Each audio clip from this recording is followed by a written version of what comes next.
আমি কারো কথা ধার ধারি না। তা বাড়ির বড় বউ ইনিয়ে বিনিয়ে কাকে কথা শোনাচ্ছে একটু শুনি। ও মা গুমা, লাইগা গেল বুঝি না? শরীরে আগুন ধরে গেছে। তা কত বড় চৌকিদারে বেটি আপনি, যে চৌকি থেকে পাও ফলাইতেই মন চায় না।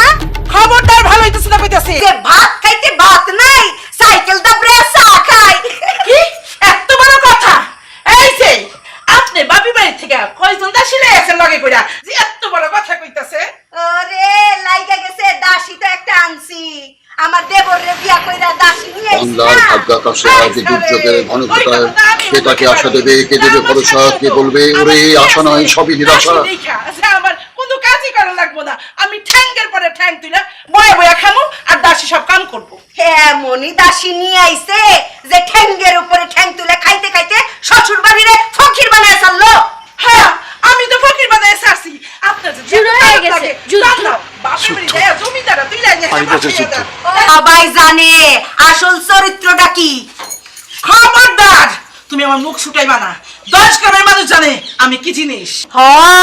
10 গ্রামের মানুষে জানে, আমি জানি, আব্বাই জানে, খালি জানতো না আমগো বাবর শাহ।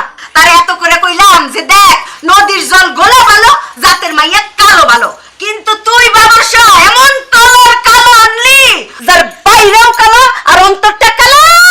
কি আমার অন্তর কালা? তোমার এত বড় সাহস! কিরে কই যাস? এটা কোনো বাড়ি না সার্কাসের মঞ্চ।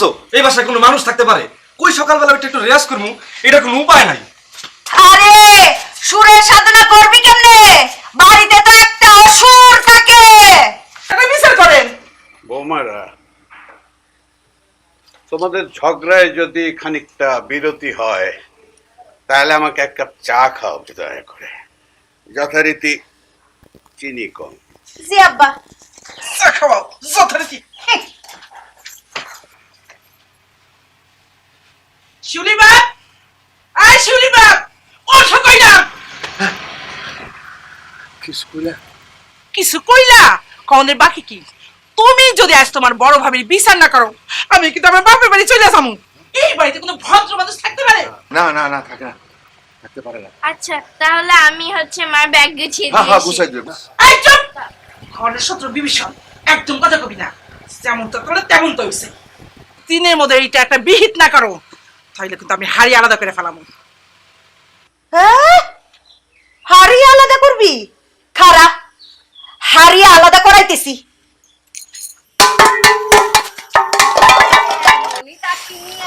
ওয়েলকাম अगेन টু বিবাদিবার। এখন থেকে অভ্যাস করে ফেলো।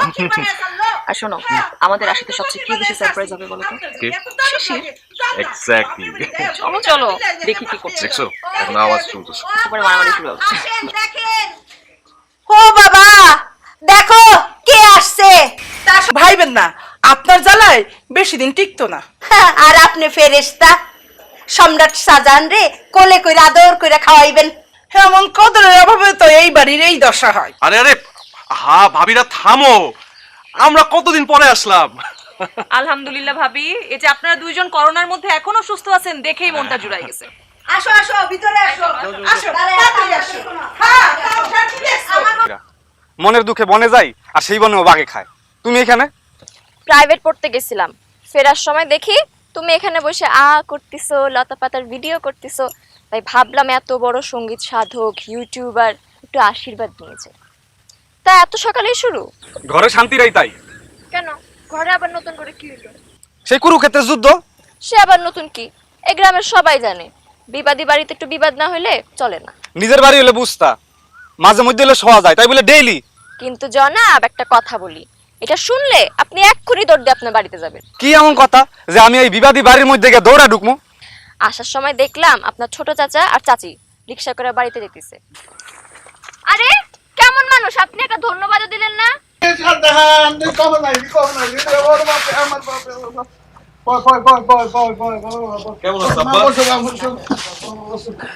আব্বা শরীর কেমন? ভালো ভালো। আরে ছোট চাচা তুমি কখন আসলা? আগে বলবো না, আমি বাস স্ট্যান্ডে যাইতাম। আগে বললে কি তুমি সারপ্রাইজ হইতা? হ্যাঁ দেখছো 1 বছরে কত বড় হয়ে গেছে। হ্যাঁ কেন কি হয়েছে? আর একটু আগে বাসন কোসন কি হান্ডি পাতিল চেয়ার টেবিল সব ফিকে মারতেছিল। আর এমন শিক্ষর চেয়ারম্যান সাহেব ফোন করছে আমারে, এই বাড়িতে কি মার্ডার হয়েছে নাকি? আমি কইছি না চেয়ারম্যান সাহেব, এইটা কমন ঘটনা, প্রত্যেক দিনই হয়। ভাইজান কোনো সমস্যা নাই, ঢাকা থেকে উন্নত মানের তুলা নিয়ে আসছি। তুলা? আরে দূর হ। তুলা তুলা বাদ দাও তো। শুন, তুলার মধ্যে আর নাই। মাসে কয় কেজি করে তুলা লাগতেছে খবর রাখছস? আরে তুলা কিনতে কিন্তু তো ফতুর হমু। এই ঘটনা তো সারা জীবন চলবো যতদিন বাঁচি। হ্যাঁ। আমি একটা সিদ্ধান্ত নিছি, দুই ভাই মিলা ডাক্তারের কাছে যামু। যা কমু, ডাক্তার সাহেব আমগো কানের পর্দাটি কাটে রাখেন তো, যাতে বাকি জীবন কোনো কথা শুনবেন না পারি। কান কাট দইব? কানের পর্দা কাটবো, আগেই চোখ বড় করো। কম কইতাছি, কম কইতাছি। এনে থাকতে দেখ কি অবস্থা হয়। সকালটা হয় কখন বইয়ের গাল খামু, কখন বইয়ের মার খামু। একটা স্বামীর অবস্থা যদি এই হয়, তার দুনিয়ায় বেঁচে থাকার কোনো অর্থ আছে? আর গিবত করতে হইব না। ভাবিদের আমি চিনি না, না ভাবিদের গুণে কিন্তু সংসার এত সুন্দর হইছে, বুঝছো? আমরা কি কইছি ভাবি গো গুণে সংসার চলতেছে না? ওইটা তো আরেকটা সেক্টরে বাবা। আমরা আমাকে কথা কইতেছি, আমরা তো সংসারের ক্ষতি করতেছে হেরা, এই কথা কই না। আচ্ছা ঠিক আছে চলো। একটা কথা কই ভাই, তোর বউ কি তোরে গাল দেয় নাকি? মারছে মারছে না ঢাকা শহরে এইসব চলে না। চলো এখন চলো। ও আচ্ছা, আমাকে এখানেই চলে। চলো এবার পিঠে সারা বানতে হবে। চলো চলো চলো। এই ফালতু কথা কাউকে। ও তো আপনার যেসব জমি জমাগুলি আছে, আপনার 3 ছেলে মিলিয়ে চাষাবাদ করুক। আমার মনে হয় যদি ভালোভাবে চাষাবাদটা করতে পারে তাহলে শহরের চাইতে গ্রামেই থাকাটা লাভজনক হবে। আমিও তো সবাইকে নিয়েই থাকতে চাই, কিন্তু শাহজাহান কি রাজি হবে? রে রাজি না হওয়ার তো কিছু নাই আব্বা। আসলে আমরা দুইজন মিলে ঠিক করছি আমরা গ্রামেই থাকবো। আসলে করোনা মহামারীর মধ্যে তো চাকরিটা চলে গেল, আর মনে হয় না এত সহজে চাকরিটা পাওয়া যাবে। তাই আমরা ঠিক করছি গ্রামে থেকে আধুনিক পদ্ধতিতে চাষাবাদ করে আমরা ভালো কিছু করতে পারবো। খালি ঘুম আর খাওয়া, খাওয়া আর ঘুম, আর তো কোনো কাজও নাই, কোনো চিন্তাও নাই। আবার কি হয়েছে? শোনো, ওই যে শাহজাহানে আইছে, এতদিন খালি তোমার বাপে কইছে আমার ছোট পোলা আইলে জমি জমা ভাগাভাগি করুম। এখন তো আইছে, এখন তারে কও জমি জমা ভাগাভাগি করতে, কারণ আমার নিজের পোলারে আমি বিদেশ পাঠামু। আচ্ছা কমুনে আচ্ছা কমুনে কইই আবার নাকে তেল দিয়ে ঘুমায় জমিদারের বেটা। ঠিক মতো তো সকালটা ফোটে নাই, আবার কে ঝগড়া? আরে মনটাই তো চাই এখন দিয়ে শুরু করি, কিন্তু আস্তে না করিয়া তো পারতাছি না। মনে আছে তো? কি মনে আছে? ওরে আমার কপাল, আল্লাহ মাথায় কি দিছে, সব খায় একরে বসে রয়েছে। তোমার বাপে যে কইছিল শাহজাহান বাড়তে আসার পর জমি জমা সব সমানভাবে ভাগ করিয়া দিব। শোনো, তোমার ভাগের এক কানিও জমি যেন ছাড়া না হয়। আরে আমরা তো ভাই ভাই, কোনো অসুবিধা নাই। কি কইলা? হ্যাঁ তুমি কি কইলা একবার কত? আরে ওই তো একই কথা, সম্পদ ভাগের ব্যাপারে কোনো আপন পর নাই, হ্যাঁ কোনো ভাই ভাই নাই, সব হইল নিজের, বুঝছো? এই কথাটা যেন মনে থাকে। যখন পাওয়া গেল, জমি জমা সংক্রান্ত কিছু আলোচনা করে নিয়ে বড় দুজনে তো সংসার বড় হচ্ছে, ওরা একটা ভবিষ্যৎ আছে। আমি কতদিন বাঁচবো তা তার বলা যায় না। আমি বেঁচে থাকতে সবকিছুর একটা মীমাংসা, মানে সব বুঝায় না দিয়ে গেলে তোমাকে কপালে গতিস আছে। সঠিক কথা কইছেন আব্বা, সঠিক কথা কইছেন। আপনার মাথায় বুদ্ধি আছে। এই যে আপনার চুলদারি পাকছে, হুদা পাকছে, এটা বুদ্ধির ঠেলায় পাকছে। কথাটা কি আমারে কওয়া হইলো?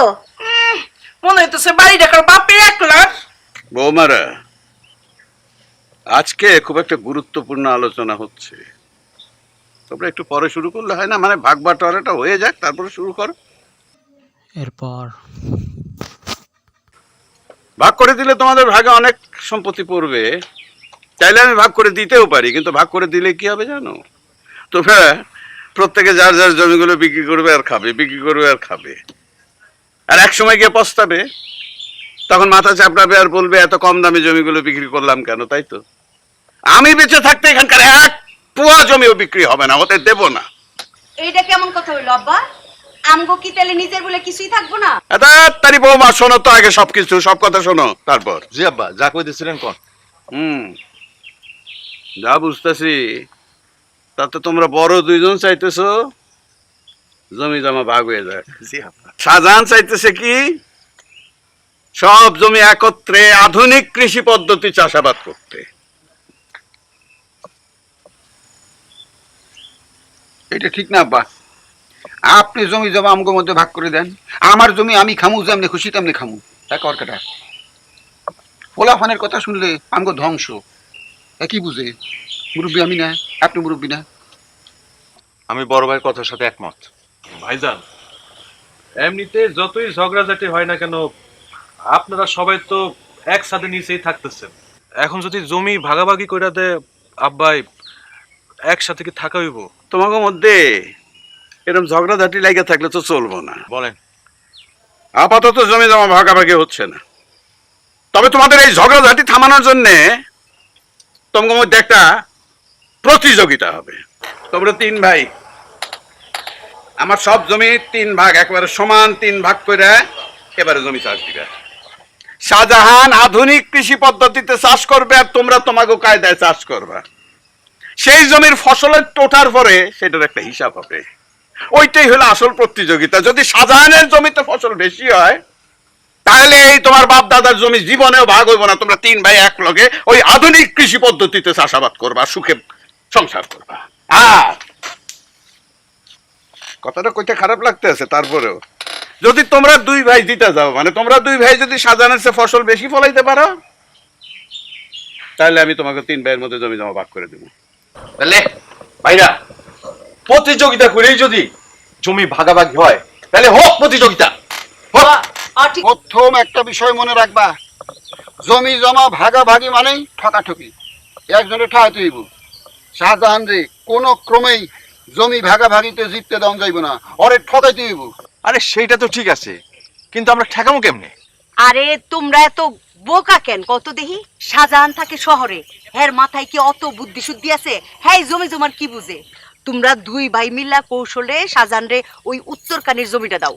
উত্তরকানির জমির মাটিতে সমস্যা, ওইখানে অধিক ফলন হয় না, কোনো ভালো ফসল হইব না। ভাবি এতদিন একটা কথা বলছেন, আমার মনটা একটা খুশিতে ভরে গেছে। কেমনে বেশি ফলন ফলায়? ও ভাবি আরো কথা আছে, লন ফাঁকাই লন। চল শিশির, আমি তোমাকেই খুঁজছিলাম। কেন চাচি, বলেন কি প্রয়োজন? আমাদের প্রতিযোগিতার বিষয়টা তুমি তো জানোই। এখন আধুনিক পদ্ধতিতে কৃষিকাজ করার জন্য কৃষি অফিসারের পরামর্শ এবং সহযোগিতা দুটোই আমাদের প্রয়োজন।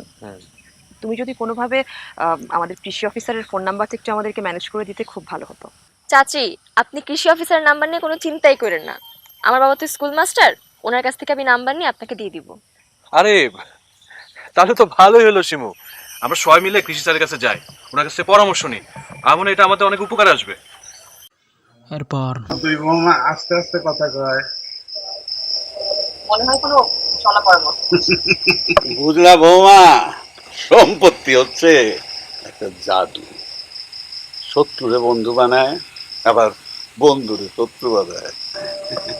মাশাআল্লাহ, তোমার চাটা খুবই ভালো হয়েছে। আজকে মেলা দিন পর দিবাদি বাড়িতে আস্তে আস্তে কথা হচ্ছে। সঠিকভাবে কৃষিকাজ করতে হলে জানতে হবে কিছু নিয়ম কানুন। যদি একটু বুঝিয়ে বলতেন। এই যেমন ধরুন, প্রথমে রোগ, পোকা ও দাগমুক্ত এবং পরিপুষ্ট বীজ হাত দিয়ে বেছে নিতে হবে। বাছাইকৃত সুস্থ সবল বীজ থেকে উৎপাদিত চারা গুণগত মানসম্পন্ন হবে এবং ফলনও বৃদ্ধি পাবে। তুই তো সবই জানিস, তোরে বলছি না আবার জমিগুলোতে আমি এবার চাষাবাদ দেখবো, তাই তো কৃষি অফিসে আসছিলাম কৃষি স্যারের সাথে দেখা করতে। উনি যেভাবে বুঝালেন, আমার তো মনে হয় আমি ঠিকঠাক মতো চাষাবাদ করতে পারবো। খুব ভালো কাজ করেছিস। কৃষি স্যার অত্যন্ত ভালো একজন মানুষ, তোর যে কোনো প্রয়োজনে উনাকে তুই পাশে পাবি। একদমই ঠিকই বলেছিস। আজকে কৃষি স্যার আমাদেরকে সুষম সারের ব্যবহার আর তার উপকারিতা সম্পর্কে গুরুত্বপূর্ণ তথ্য দিয়েছে। সারাদিনই জমিতে ছুটাছুটি করতেছে, দৌড়াদৌড়ি করতেছে, আর তোমরা 2 ভাই যেভাবে খাড়ায় রইছো, তোমরা তো আইরে যাবা। কি যে কোন ভাবি, শাহজাহানের ওই দৌড়াদৌড়ি শেষ। উত্তরকানি জমিতে ও ভালো ফসল ফলাইতে পারবো না, এটা আমি কয়ে দিলাম আপনার। তাই বলে তোমরা কি হাত পা গুটে ঘরে বসে থাকবা? প্রতিযোগিতার লাগিয়া তোমাকে কাম করান লাগবো না নাকি? ফলন এমনি এমনি ঘরে আইব? এমনি এমনি আইব। জমি জমার ফলন নিয়ে তোমাকে চিন্তা করন লাগবো না, এইটা আমগুপরে ছেড়ে দাও।